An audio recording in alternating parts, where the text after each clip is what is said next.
Welcome to Season 4 of the To Health With That podcast, where we break up big health topics into small bites.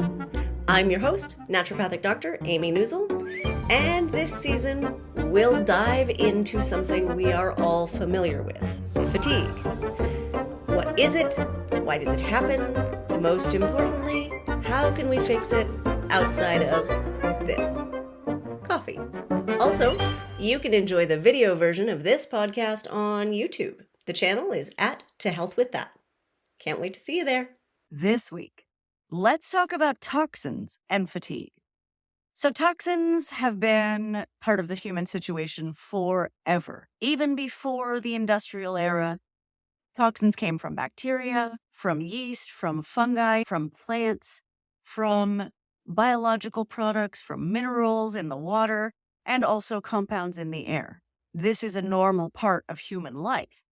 Now that humans have turned into giant trash heap creatures, the range of toxins we encounter has broadened. All of the industrial chemicals, agricultural chemicals, pharmaceutical drugs, supplements, plastics that mimic hormones, plus we've encouraged some really funky strains of mold, yeast, and bacteria.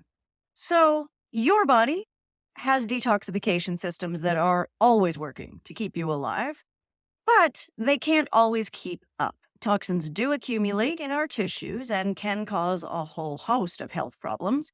And naturally, the biggest of these problems on a day-to-day basis are exhaustion, fatigue, inflammation, and brain fog. It's never just one toxic substance that you encounter, and never just one that you have a problem with. The symptoms you might have from your body's toxic burden are caused by the sum total of those toxins, the effects of all of the things your body is trying and often failing to process. Every toxin that comes into your body needs energy to move it around, make it safe, or try to eliminate it, or even to put it into long-term storage where it can do less harm. Toxins also need specific resources to help your body eliminate them safely. These resources are often vitamins, antioxidants, and minerals. Because safe handling of these substances does use these vital resources, we often see deficiencies showing up in particular areas that also contribute to the symptoms we associate with toxicity, such as fatigue and brain fog and memory weakness and inflammation. Toxicity, as a word, is broad and vague, right? It can be an umbrella over many more specific conditions, like mercury toxicity is very specific.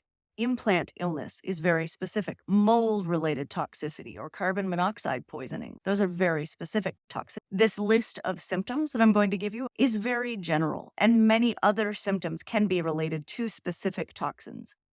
Also, bear in mind, I am not talking about the symptoms of an acute poisoning episode, which would probably be something else. I am talking about the long-term chronic accumulation of toxins in our life, especially in people with genetic variants like MTHFR, GST, GPX, etc., who may not detoxify as efficiently or effectively as they would like.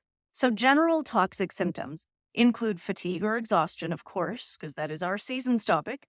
Brain fog is a big one. Memory weakness, bad breath, irritability or edginess, that easily agitated feeling, inflammation or pain, headaches, constipation very often, and skin breakouts, rashes, or irritation. So we take in so many toxins on a voluntary basis, which is sad, but true. This includes alcohol. Alcohol is a massive toxin. Drugs, prescriptions, supplements, perfumes, plastics that are coming in contact with our food.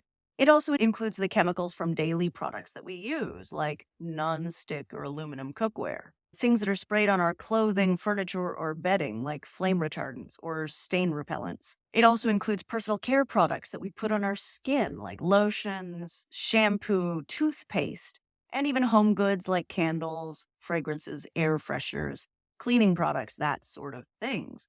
These are all considered necessary for modern life. You may be surprised to hear me include supplements and prescription drugs on the list, but remember, these are substances that are foreign to your body, and they're coming in massive doses even if they're natural. they do have to be dealt with. This is not something that your body would just stumble across in nature. And so when you're dealing with these, it's actually the same as a toxin response. Toxins also come in from our food, water, and air and add a huge burden to our internal systems. Food-based toxins obviously include agricultural chemicals, but also toxic proteins and other factors that can be related to GMO foods. Also, food additives, preservatives, artificial colors, artificial flavors, stabilizers, emulsifiers, all of those things that we add to food to make it look appealing or pretty or stay on the shelf. Food is an industry, and it has all of the chemicals to go with that status. Also, mold, yeast, and bacteria residue in food can be a problem. Water is filled with all of the things, obviously things that we add on purpose, like chlorine and fluoride, but also at least 8 measurable pharmaceutical medications that are just ubiquitous in the water supply because so many people take them, and we don't really have a great way to filter them out, which is kind of terrifying. And whatever chemicals are washing into the water table currently. Air is filled with chemicals, quite obviously, and heavy metals from car exhaust industry, and all of the things we deliberately add to the air in our homes. Think air fresheners, cleaning products, anything that smells. Also consider that some buildings, often called sick buildings, may be particularly high in things like mold and mold toxins, radon, or particular chemicals that lead to people in the building developing illness, feeling unwell, and generally building up toxins.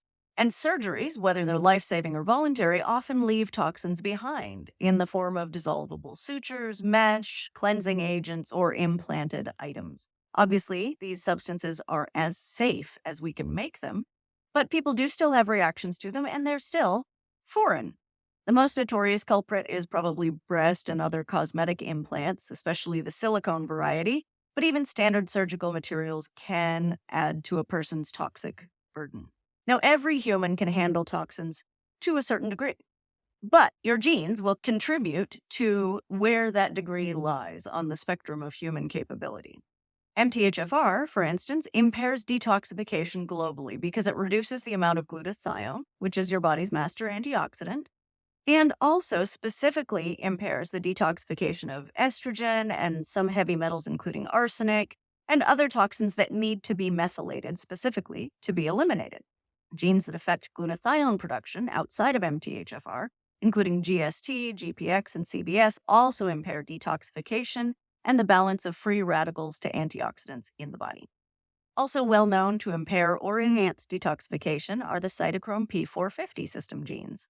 Cytochrome P-450 is the first step in the detoxification process, and we'll talk more about that in the next couple of episodes. It relies on a series of enzymes to convert different toxins into other things to start the process of getting rid of them. There are hundreds of variants in the genes that make these enzymes, known collectively as the CYP genes. The variants can make genes work better and more efficiently or less efficiently. So the whole cytochrome process brings a tremendous amount of variability to our standard ability to withstand toxins. A great example of this is the CYP1A2 gene variant, which determines how quickly or slowly your body processes and detoxifies caffeine.